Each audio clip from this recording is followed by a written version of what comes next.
Hello साथियों, नमस्कार। आपके अपने यूट्यूब चैनल चालिया स्मार्ट स्टडी में हार्दिक अभिनंदन व स्वागत। दोस्तों, हम शिक्षा मनोविज्ञान के बारे में अध्ययन कर रहे थे।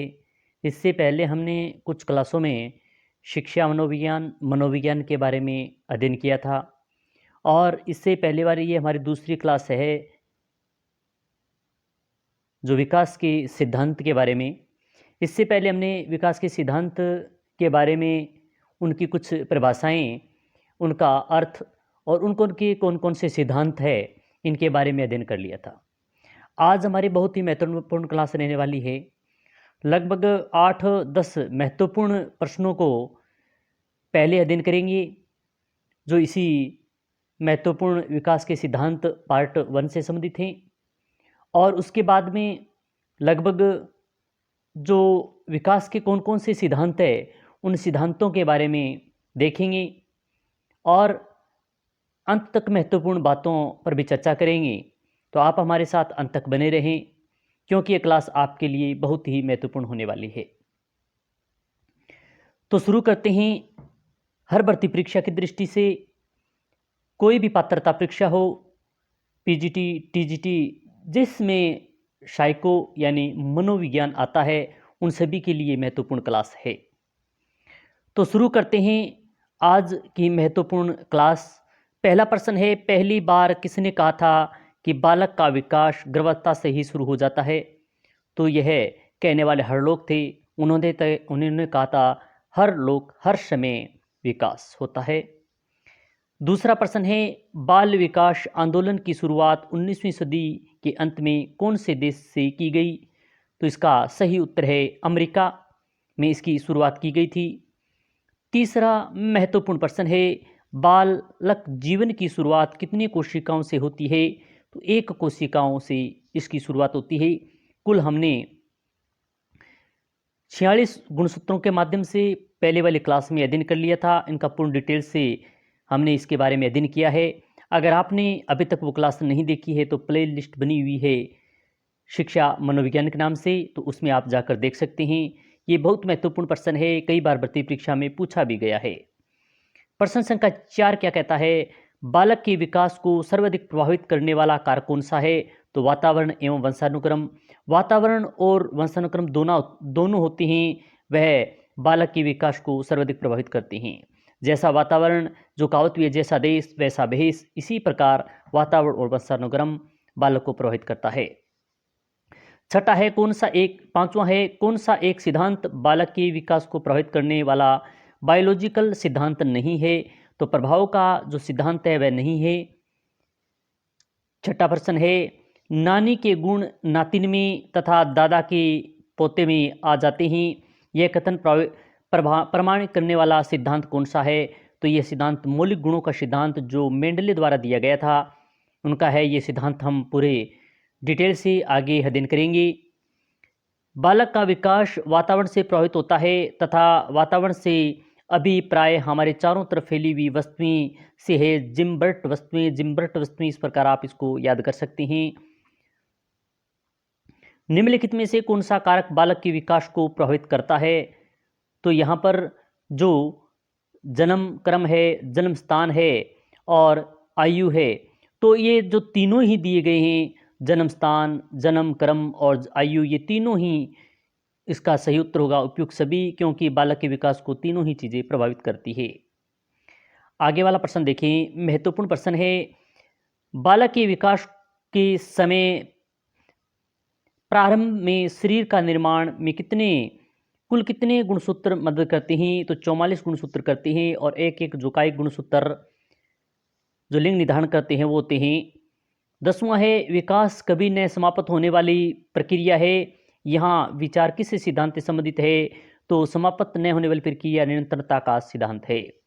अब हमने 10 महत्वपूर्ण प्रश्नों को, जो पीछे वाली क्लास में 1-2 ऐसे भी प्रश्न हैं जो मैं आगे वाली क्लास में देखने को मिलेंगे, तो इन प्रश्नों के बाद में हम विकास के महत्वपूर्ण सिद्धांत कौन कौन से हैं, जो पीछे हमने इनके बारे में नाम के बारे में अध्ययन किया था, तो अब उनका पूर्ण डिटेल से इनके बारे में देखते हैं। तो विकास से संबंधित जीव विज्ञान के सिद्धांत, पहला है समानता का सिद्धांत। स से समानता, स से सोर्सेन ने द्वारा दिया गया। इस सिद्धांत के अनुसार जैसे माता पिता होते हैं वे उसी प्रकार का समान प्रतिज्ञा वाली संतान को जन्म देते हैं। जैसे उदाहरण के रूप में देखें, मछली की मछली पैदा होती है तो यह समानता का सिद्धांत है जो स से समानता और स से सोरेसन द्वारा दिया गया। दूसरा है बीज कोशों का सिद्धांत, जिसे जनन द्रव्य अमरता और निरंतरता का सिद्धांत कहते हैं। बीज कोश सिद्धांत ब से बीज कोश और ब से बीज में द्वारा दिया गया। ये सिद्धांत वातावरण में अर्जित गुणों के हस्तांतरण का सिद्धांत भी कहते हैं। इसका उदाहरण देखें तो चूहों पर इसके द्वारा इसमें प्रयोग किया गया। सबसे पहले कि चूहों पर प्रयोग करने वाले बीज कोशों का सिद्धांत, ये सिद्धांत है बीजमेन द्वारा। आगे वाला है तीसरा है, इंपॉर्टेंट है ये बीजकोशीय का सिद्धांत। इसमें नाम पूछते हैं कि बीजकोश का सिद्धांत किसने दिया। बीजकोश कभी कभी अन्य नाम जैसे जनन द्रव्य का सिद्धांत, अमरता का सिद्धांत इसी के नाम है। तीसरा है मौलिक गुणों का सिद्धांत, ग्रिगर मेंडले द्वारा दिया गया और इसमें मटर के पौधों पर प्रयोग किया था मेंडले ने। तो मौलिक गुणों का सिद्धांत ये भी कई बार नाम पूछ लेते हैं किनके द्वारा दिया गया। उनके द्वारा जो प्रयोग किया गया वह छोटे आकार प्लस बड़ी आकार में औसत लंबाई के पौधे के द्वारा इसमें किया गया। दूसरा जो उनसे ने देखा तो 50% औसत वाले प्राप्त हुए, 25% बोने और 25 पर लंबे। तीसरी पीढ़ी में देखा तो 50% बोने और 50% लंबे। तो इस प्रकार तीसरी पीढ़ी में आते पाते इन प्रकार ये जो बालक का विकास होता है, इन्होंने मटर के पौधों के आधार पर इसका प्रयोग कर समझाया। अर्जित गुणों के संक्रमण का सिद्धांत लेमार्क द्वारा दिया गया। ये नाम, इनमें जो सिद्धांत होते हैं इनमें ज़्यादातर नाम ही पूछते हैं। तो अर्जित गुणों का सिद्धांत किनके द्वारा दिया गया, तो लेमार्क। जिराफ की गर्दन को लेकर उनके द्वारा प्रयोग किया गया। पांचवा है गाल्टन का सिद्धांत, पीटरसन के ने, जिसमें बालक होता है और बालक में माता और पिता और दादा और दादी के, नाना और नानी के गुण आ जाते हैं। बालक होता है उसमें से 1/2 होते हैं वो माता पिता के, और इसी प्रकार 1/2 माता पिता में जो 1/2 होते हैं वो माता पिता में आते हैं और फिर बालक में पहुंचते हैं। इसी प्रकार इनमें कहा गया कि एक बालक होते हैं उसमें माता पिता के गुण होते हैं, नाना नानी की, दादा दादी की। इस प्रकार इसमें बालक में गुण आ जाते हैं। तो 1/2 होते हैं वो माता पिता के गुण आते हैं, 1/4 भाग हो गए जिसमें नाना नानी दादा दादी की। तो अगली पीढ़ी में गुणों की संख्या 1/2 होते होते पाई गई। इस प्रकार इन्होंने गाल्टन ने इस सिद्धांत का वर्णन किया, व्याख्या की। छठा है विभिन्नता का सिद्धांत, माता पिता है और संतान का गोरा होना, यानी अगर माता पिता में से या दोनों ही काले हैं तो उनकी संतान अगर गोरी हो जाती है तो इस प्रकार इनमें भिन्नता का सिद्धांत आ जाता है। सातवां है प्रत्यागमन का सिद्धांत। प्रत्यागमन यानी जैसा गुण होने के विपरीत प्राप्त होना। जैसे हिरण्यकश्यप थे वो एक राक्षस से, मगर उनके पुत्र हिरण्यकश्यप का प्रहलाद था जो भगवान को मानता था और वो राक्षस जाति को मानते थे। इस प्रकार इसमें प्रत्यागमन का सिद्धांत हो गया। विभिन्न अवस्थाओं में बालक का विकास किस प्रकार होता है, इनकी अनेक अवस्थाओं के बारे में अध्ययन करेंगे।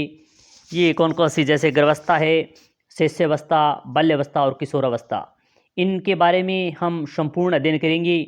आज हम एक जो गर्भावस्था इसी के बारे में अध्ययन करेंगे, मगर जो अन्य आगे वाली क्लास होगी उनमें शिष्यावस्था, बाल्यावस्था और किशोरावस्था का भी अध्ययन करेंगे। तो गर्भावस्था होता है वो गर्भ धारण से लगभग 9 माह का इसमें अध्ययन किया जाता है। शिष्यावस्था जन्म से लेकर 5-6 वर्ष का बच्चा, और बाल्यावस्था में 5-6 वर्ष से 12 वर्ष तक, और किशोरावस्था में 12 से 18 वर्ष तक इसका अध्ययन किया जाता है। कभी कभी भर्ती परीक्षा में इनसे पूछ लिया जाता है कि इनकी आयु वर्ष क्या होता है, तो वो भी आप अच्छी तरीके से इस क्लास को रोककर अध्ययन करें। अवस्था के विकास में बीज जिसे या शुक्राणु जिसे कहते हैं वो अंडाणु में प्रवेश करता है। जो ये अंडाणु मान सकते हैं इसमें बीज प्रवेश किया गया जिसे खोल कहते हैं। बहुत इंपॉर्टेंट है, बीज अवस्था की अवधि पूछे तो 15 दिन या 2 सप्ताह होती है। ये महत्वपूर्ण है, इसमें कई बार भर्ती परीक्षा में पूछा भी जा सकता है कि बीज अवस्था की अवधि कितनी होती है, 15 दिन या 2 सप्ताह। खोल की दीवार से तरल पदार्थ निकलता है, तरल पदार्थ को यौक कहते हैं। यौक से ही बीज का पोषण की प्राप्ति होती है। दिन या 2 सप्ताहों तक 32 कोशिकाओं कोशिकाएं हो जाती है, यानी 32 कोशिकाओं का निर्माण 15 दिन या 2 सप्ताह में हो जाता है। 16वें दिन बीज भ्रूण के रूप में बाहर आ जाता है और 32 कोशिकाएं होती है इसमें। भ्रूणावस्था 16वें दिन से 2 माह तक भ्रूणावस्था होती है, इसमें 32 कोशिकाएं होती है। और ये इसके माध्यम से आप चित्र के माध्यम से दे सकते हैं।